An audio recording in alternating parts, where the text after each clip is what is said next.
دوستو، ہیرا منڈی لاہور کا تاریخی علاقہ کئی صدیوں سے فنون لطیفہ اور معاشرتی زندگی کا ایک منفرد مرکز رہا ہے۔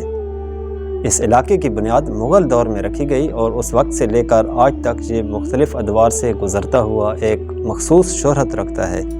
ہیرا منڈی کس طرح مغلیہ، سکھ اور برطانوی دور سے ہوتے ہوئے آج کے دور تک ایک تاریخی اہمیت حاصل کر چکی ہے، جاننے کی کوشش کرتے ہیں اس دستاویزی فلم میں۔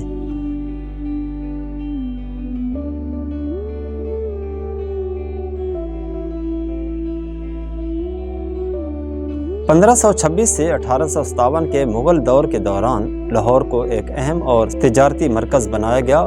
مغل بادشاہ اکبر کے عہد میں لاہور ایک شاہی شہر کے طور پر نمایاں ہوا اور جہاں ہیرا منڈی کو دربار سے قریبی محلوں میں قائم کیا گیا۔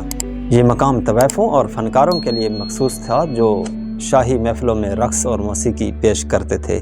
اکبر کے دربار میں فنون لطیفہ کو سرکاری سرپرستی ملی اور طوائفوں کو سماجی مقام حاصل تھا۔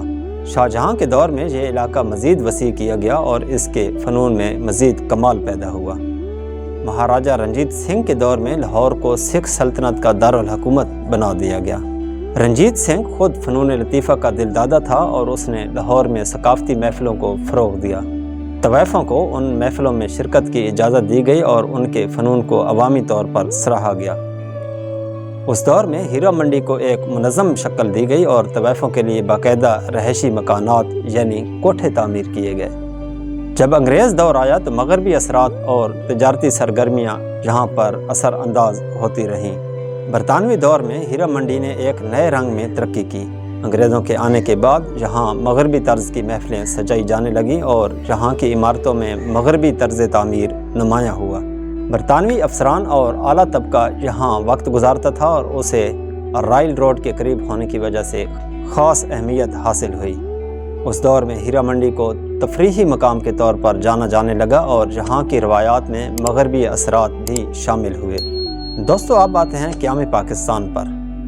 1947 میں قیام پاکستان کے بعد ہیرا منڈی کی ثقافتی حیثیت میں مزید تبدیلیاں آئیں۔ اسلامی معاشرت کے اثرات کے تحت اس علاقے پر پابندیاں بھی لگائی جانے لگیں اور فنون لطیفہ کے کئی فنکار معاشرتی دباؤ کی وجہ سے متاثر ہوئے۔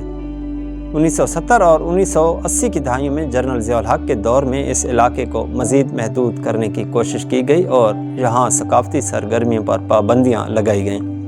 موجودہ دور میں ہیرا منڈی کی رونق ماند پڑ گئی ہے، تاہم اس کی تاریخی حیثیت، قدیم عمارتیں اور یہاں کی روایات اب بھی لاہور کی ثقافتی تاریخ کا حصہ ضرور ہیں۔